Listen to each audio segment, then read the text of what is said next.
जानते क्या है? बात सिंपल सी है कि यदि हम सीबीआई की बात करें और सीबीसी की बात करें और लोकपाल की बात करें तो मैं इन तीन को एक साथ लूँगा। अब देखिए तीनों में डिफरेंस क्या है ना? जैसा कि श्रुति ने बताया था कि जो सीबीआई होती है ना, ये क्राइम का भी केस देखती है। जैसे मान लीजिए कि अभी कोलकाता में रेप केस हुआ था, तो उसमें जो है ना सीबीआई को बुलाया गया था, ठीक ना?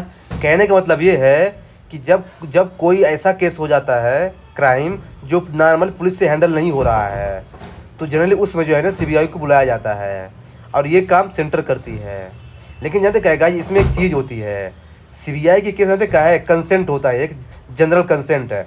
तो अगर स्टेट वो जनरल कंसेंट दिया है तभी उस स्टेट में जो है ना वो सीबीआई इंटर कर सकती है। जैसे वेस्ट बंगाल जो है ना सीबीआई से अपना कंसेंट वापस ले लिया है।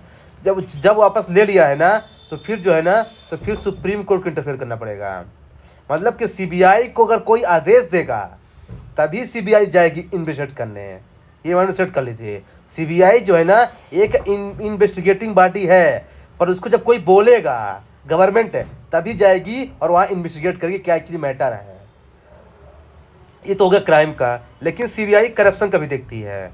मतलब जैसे मान लो कोई आईएएस हो गया, कोई मिनिस्टर हो गया, किसी केस में फंस गया, तो सीबीआई वो केस भी हैंडल कर सकती है। सीबीआई उस केस में भी हैंडल कर सकती है, ध्यान रखिएगा। मतलब मैं ये कह रहा हूँ, जैसे मान लीजिए आपको पता होगा इंदिरा गांधी को जब एक केस हुआ था ना, कुछ करप्शन वाला केस है, तो उसमें जो है ना सीबीआई इंदिरा गांधी को अरेस्ट कर ली थी। तो मतलब सीबीआई के पास इतना पावर है कि बताओ प्राइम मिनिस्टर को अरेस्ट कर सकती है सीबीआई। ये समझ लीजिए आप। तो सीबीआई जो है ना क्राइम और करप्शन दोनों केस देखती है गाइज। लेकिन जो लोकपाल होता है ना, ये लोकपाल जो है ना ये गवर्नमेंट के परमिशन की उसको जरूरत नहीं होती। लोकपाल में आप कोई जनता डायरेक्ट जा सकती है और वहाँ अपील कर सकती है। लेकिन सीबीआई के पास जनता नहीं जा सकती, गवर्नमेंट बोलेगा तभी सीबीआई जाएगा इन्वेस्ट करने। और लोकपाल जो है ना जनरली जो है ना ये करप्शन वाला ही, स्पेशली पब्लिक ऑफिशियल की करप्शन को ही देखती है। जैसे IAS, IPS, minister, prime minister, जज वगैरह, इन सब की करप्शन को देखता है, ना कि क्राइम को। क्राइम मतलब कि ये मर्डर, रेप, ऐसे केस को लोकपाल नहीं देखता है। ये चीज़ ध्यान रखिएगा, क्योंकि लोकपाल का दूसरा नाम ही है एंटी करप्शन ब्यूरो। तीसरी चीज़ सीबीसी। जो सीबीसी होती है ना, ये क्या है ना, ये खुद एक इन्वेस्टिगेटिंग बॉडी नहीं है। मैंने बताया था कि जो सीबीआई है ना ये खुद एक इन्वेस्टिगेटिंग बॉडी है, लेकिन सीबीसी जो है ना एक इन्वेस्टिगेटिंग बॉडी नहीं है गाइज।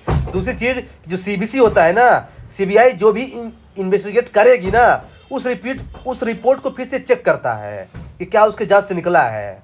तो यानी ये कहीं ना भी विजिलेंस रखता है कि क्या जांच पड़ताल हुई है। ये होता है सीबीसी, ठीक ना? हाँ ना, सीबीआई के डिसीजन को ओवर रूल कर सकता है लोकपाल, ये ध्यान रखना है। हाँ, मतलब कि सीबीआई अगर मान लीजिए कि कोई आईएएस है, कोई फंस गया करप्शन में और सीबीआई ने बोला कि नहीं ये करप्शन में नहीं फंसा है, लोकपाल उसके डिसीजन को चैलेंज कर सकता है। मैं ये कहना चाहता हूँ, ध्यान रखना। ये तो तीन थे, बाकी आपको पता है रा, आईबी, एनआईए, इन तीनों में आपको डिफरेंस पता ही है कि जो रा होता है ना ये एक्सटर्नल चीज़ देखता है। जैसे मान लीजिए कि पाकिस्तान इंडिया में कुछ टेररिज्म को फैलाने का ट्राई कर रहा है, तो ये रा की जो इन्फॉर्मेशन है ना ये रा ही देता है। जैसे आपको पता होगा कि अभी आप न्यूज़ में चल रहा है कि है ना इंडिया जो है ना पाकिस्तान की कुछ मिलिट्री बेस और कुछ टेरर कैंपों को जो है ना वो कर दिया है, क्या कर दिया है, जला दिया है।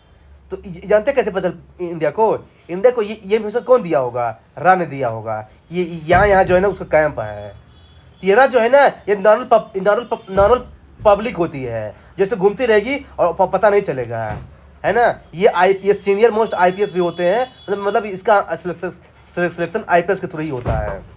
दूसरी चीज़ आईबी जो है देश के अंदर की चीज़ें देखता है। जैसे मान लो कोई करप्शन, कोई मतलब टेरर अटैक होने वाला है इंडिया में, तो उसके पहले की पूरी इंफॉर्मेशन जो है ना ये आईबी कलेक्ट करती है, ध्यान रखना, इंटेलिजेंस ब्यूरो।